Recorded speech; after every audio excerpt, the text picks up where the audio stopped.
Now turn up.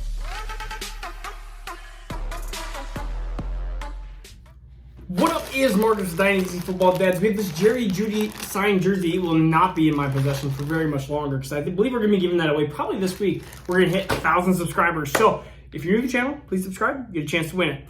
So we're going to be going through why I believe Josh Jacobs is a underrated running back. But if you're new to the channel and you want, or if you've just been listening to this, we need a couple more Patreon members so we can have this league start up. I believe we're probably going to do it right around Labor Day weekend. That's going to be probably the plan. So just go to Patreon. It's in the comment box, and then it's in the little description box, and you can then sign up to be a part of the league. All you have to do is be a Patreon member, and you can look at the tiers. Just look at the tiers. All right. So Josh Jacobs. Now, if I told you that he was a rookie running back going into this year, where would you have Josh Jacobs?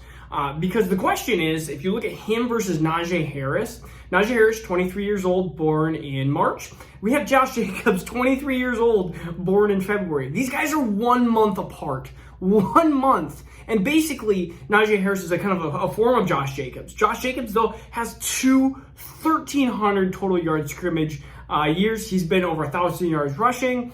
We know his pass catching ability at Alabama. This guy who's drafted in the first round, 24th overall pick, I mean, you could kind of say, man, him and Najee Harris might be very similar together.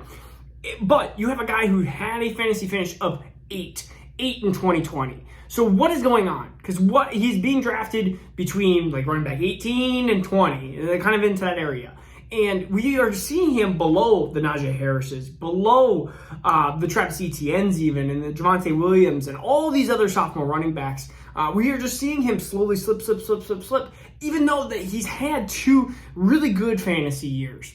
And so we have to go, okay, he's 23 years old. He's in his prime. I mean, you would say 23 is a prime age. 23 to like 26 is prime age for running back seasons. Why is he slipping? Why is he going backwards in ADP if he has been such a good running back? Even he was the consensus, pretty much, not the consensus, but close to the consensus 101 in 2019 rookie drafts over Miles Sanders, over David Montgomery, over N'Keal Harry at that point. I mean, he was 101. And right now, he is not being treated like somebody that was 101. He's being treated like somebody like Derrick Henry kind of was, where Derrick Henry was 101-ish. 101. I think he's 101, or was he 102? He might have been 102 behind. Is he Zeke here? I can't remember. It's been too long.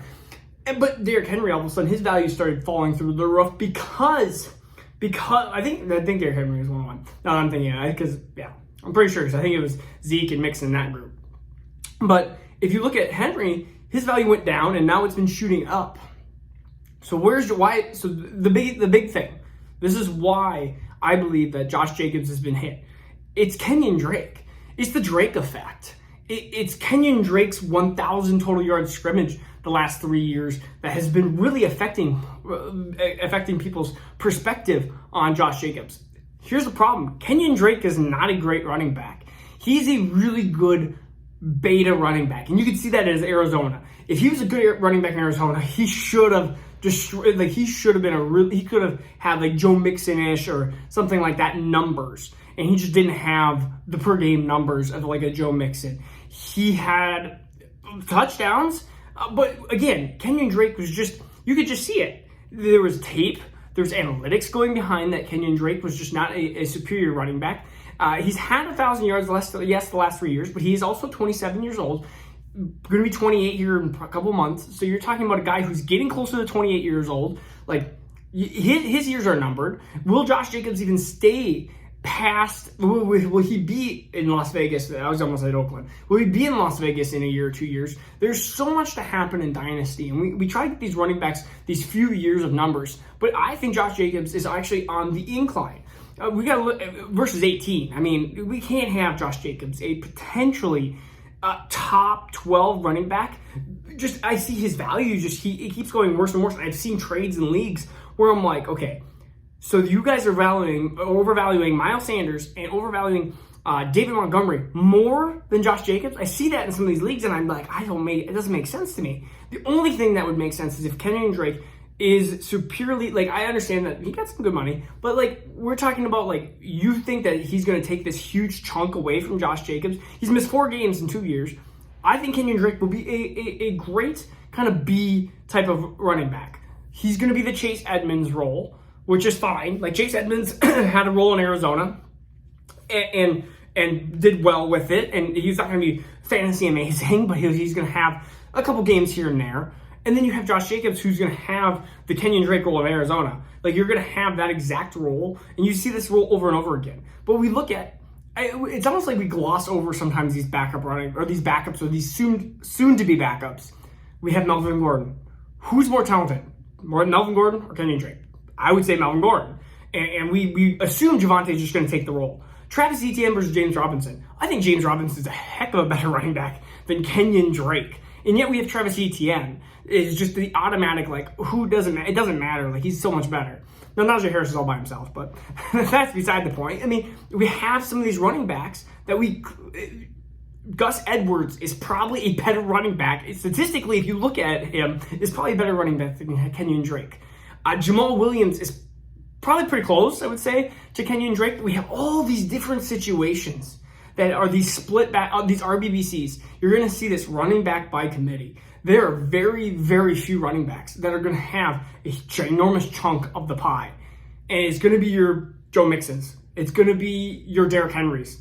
It's because Joe Mixon doesn't have a backup. I mean, if they had a quality backup, then it would be an RBBC. Probably Clyde Edwards-Helaire is going to have a lot of it, and you saw him break down because of it. And they tried to get Le'Veon Bell and try to make it into a RBBC. So don't be worried. Don't overvaluate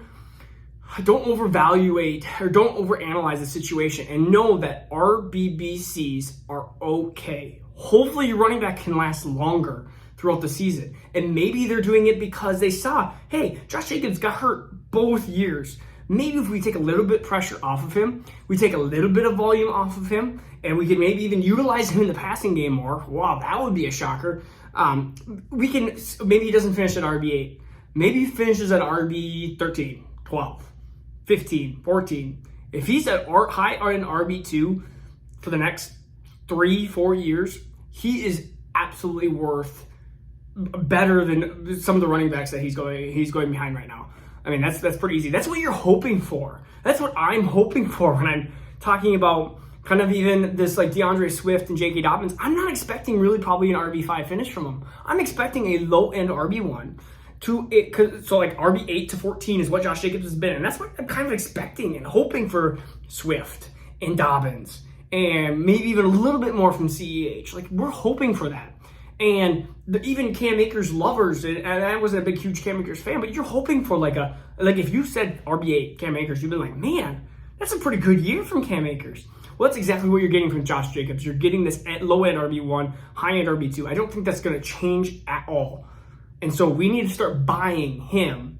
And that's a running back I am definitely targeting if I cannot get either one of these rookie running backs, or if I'm having a hard time just trying to find that RB fill-in gap. I am buying Josh Jacobs because I feel like his value, and you keep hearing bad news out of the camp. They're not going to cut him. They're not going to bench him. They have so much draft capital in him. It's not like a new coaching staff has come in there and changed. It's still Gruden. It's not like all of a sudden Gruden's gone and then they have some new coaching staff and Carr's gone and they have all these different players. No, their team is pretty much the same. They added some weapons of passing, which should help the offense move the ball and hopefully score more touchdowns. Like, I'm hoping Henry Ruggs, I'm hoping Brian Edwards, I'm hoping they do something there. I'm hoping David Carr moves the ball, because when they didn't move the ball, that's when they had issues running the ball, and that's when they just stacked the box, and it was Waller and Jacobs, and they need more weapons through there. So again, buy Josh Jacobs. Throw your Josh Jacobs trade down there that you're going to offer, or that you are going to think about even accepting. Maybe you get an overvalue of Josh Jacobs once in a while. Maybe, probably not. But again, this is Marcus Dynasty Football Dads. Subscribe. We're almost hitting 1,000. Have a good rest of your Monday.